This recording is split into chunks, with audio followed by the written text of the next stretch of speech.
8 minutes, 46 seconds. It's the precise time that Officer Chauvin was standing on his neck. More specifically, the carotid artery, extinguishing his life. 8 minutes and 46 seconds. I was good until we just took a moment of silence. And I replayed the whole video again in my head in that period of time that we took the silence. I only had to see it once. One time was enough to be instilled in my brain, that 8 minutes and 46 seconds. When you have that silence is when it's refining. You listen to your soul, you listen to your heart, your thoughts. You had some quiet time with that. And so I lost it on that part right there. I wasn't supposed to talk about that. It's kind of hard when you go later on. Everybody ought to say all the good stuff. I ain't got nothing else to say. So we're just going to take 2 more laps around. Seriously, yeah, all these great speakers that already said good stuff. But can y'all give it up for the law enforcement officers and first responders that are here?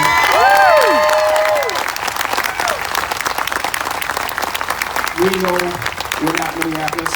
I love our law enforcement. I'm glad when they pull up right next to me. Don't have to worry about much. Never had any issues with law enforcement here. I want to show you something. I know from the back you may not be able to see this. This is a stone in my hand. Okay? Just like any everyday stone. Nothing special about it. Look like it may come from granite shows. Just a stone. But if this stone can actually speak and tell us a story, it actually came from the valley of Elah, where David picked his stones from. My buddy, Zach Ravel, brought this back on his trip to Israel. This is not just an everyday stone. You can see there's something different. There's a story to tell behind this stone that's different from the stone that you may find in granite shows. I want you to see the difference. There's a story behind it. Like everyone out here has a story. I want you to see my blackness. We see color. I see yellow shirts and white shirts, and we do. Unless you're literally colorblind, we see color, and that's a beautiful thing. I want you to see my blackness, and mixed in with Creole and French and Spanish, and my New Orleans city boy that I never fished or hunt before. And I got a bunch of country folks out here that just teach you how to do things. We have differences. Let's embrace it. That's what makes it beautiful. It's the difference, the diversity that we have with one another. So the part of, I know it's a PC thing to say, it's not worth it. Let's see each other's color. Let's see each other's differences. I don't care where you came from. Somebody, unless you're Native American, somebody came across a boat at some point in time. Some forced, some was voluntarily. And I guarantee your grandparents and great-grandparents or whoever they were, they got stories to tell of their German heritage and their Italian heritage and their French heritage, that they'll be honored and want you to pass that legacy on inside of you. So embrace who you are. Embrace exactly who you are. So I want you to see me. All right? I want to see you. We talk. We go through those tough conversations so that we can work on this thing together. Have the tough conversations so that we can have this unity. Yes, it's uncomfortable. It's not divisive to come and speak about what we're talking about. It's unification. You hear about slavery and people say, just get over it. That's 400 years ago. All that stuff that they're having Jim Crow laws, get over it. That's happened before. But 9/11, never forget. No disrespect for 9/11, but it's funny how we choose what things we want to keep in our hearts and keep in our history. Well, that's bad. So we don't want to get over it. We don't want to just move on from this, because what happens is some folks are just waiting for, let's get this little rally out the way so we can go back to everything being normal. We'll shut them up and just keep moving. But most of us are sick and tired of being sick and tired. We've had enough. This is the opportunity that we don't let Floyd's death. It's not just Floyd. We see a few in the media, but there's thousands. What about the ones who just show up dead? We don't know what happened. There's more happening, more going on, in the fact that we're still shedding tears for Emmett Till. If you don't know who he is, look him up. Innocent. Blood is being slain and spread throughout on innocent lives. We're not trying to prove who's anybody's character or what they're about. But no matter what, nobody needs to die in that manner. So there's got to be some change and reformation going on there. Rob, show of hands. How many of you guys are actually just shocked that this is going on in America? Absolutely shocked. People of color, black folks, are not shocked. We're not surprised. It's been going on for over 400 years. But you know what? It's a beautiful innocence that you have that you don't know. So don't feel guilty about that. I know some folks try to press you to feel guilty about what your ancestors did and things of that sort. You're the ones that make a change right now. Don't feel guilty about it, but recognize that we know it is real. People aren't just making up excuses, okay? I've been here 14 years, but originally from New Orleans, by way of Katrina, lived in a lot of different cities. I love the peace and tranquility of here, being in Marble Falls, okay? But the thing is, many folks have dealt with this. Not just law enforcement, but just racial inequality for years in some form or fashion. And it's trauma. Let me give you the definition of trauma. A deeply distressing or disturbing experience. So when I was 15, a buddy and I were driving in my car. You could get a license at 15 in New Orleans back in the day. You could do a lot of stuff in New Orleans different. And we're driving, and law enforcement, a cop car came and pulled behind us, guns drawn.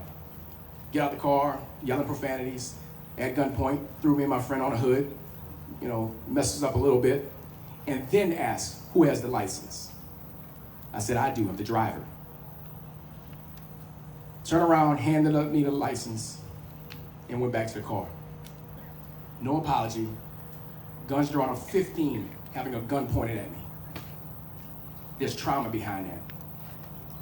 So if you understand, I got many stories I can keep going on, but just give you that one. Because that is the reason, and several other ones are the reasons why, as much as I want to, I can't help but to feel fear and relive that trauma.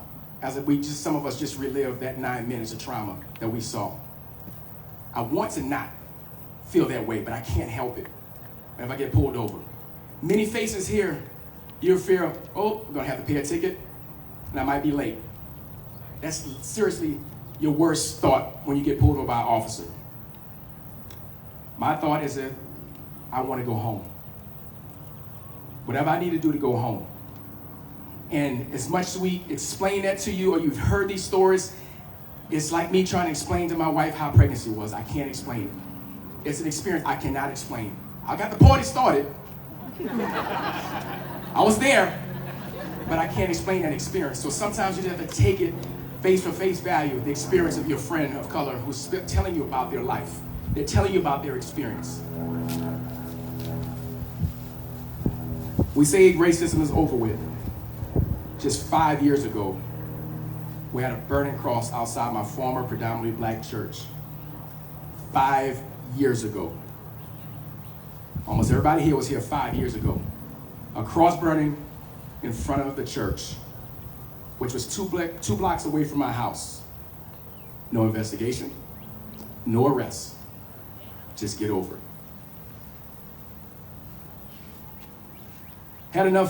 We've seen enough aggressive force by officers.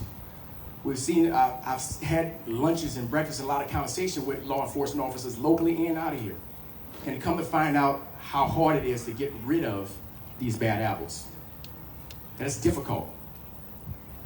It shouldn't be that difficult. We have to find some way in legislature, some way in policy that we just can't get comfortable with just a few bad apples. There's some things that we can't have bad apples. I'm sorry, pilots. Well, some of our pilots like to land a plane, but some of them don't. Just a few bad apples. Okay? We don't do it with child molesters. There's got to be a better way to make sure we don't have bad apples, or being able to get rid of them faster and better. There's got to be some kind of change in that system.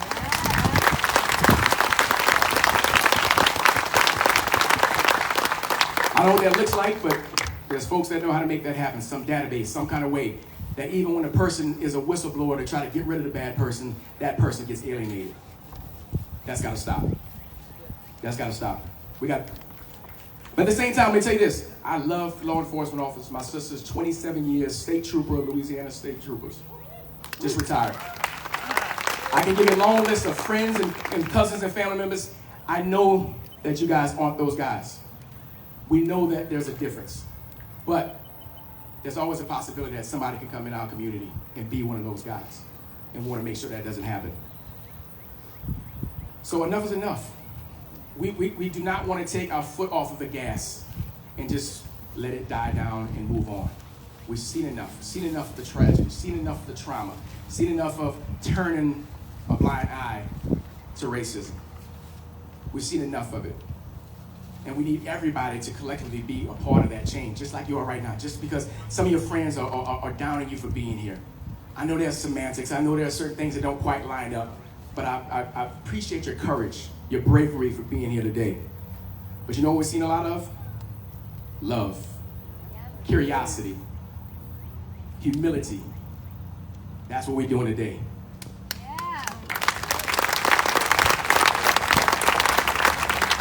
That's where the change happens. It changes with us being able to say, I don't know, and I know that I don't know, but I want to know, and I want to learn.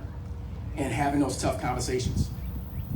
Having that, I'm first going to tell you, like, Calvin, I want to ask you this question, but I don't want to be just, please ask the question, because if you don't, you're still going to be ignorant.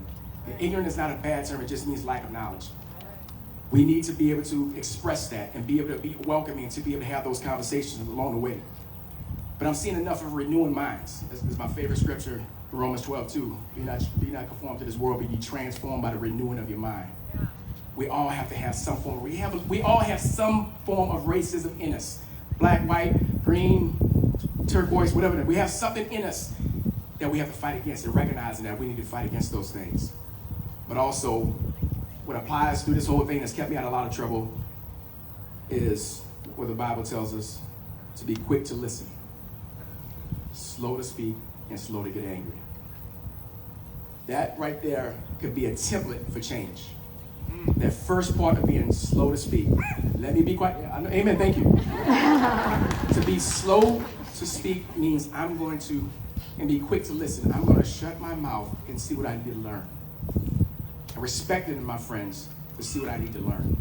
If we keep on that path with love, with humility, and curiosity, we can make a big change. Let's all be the change. Thank you.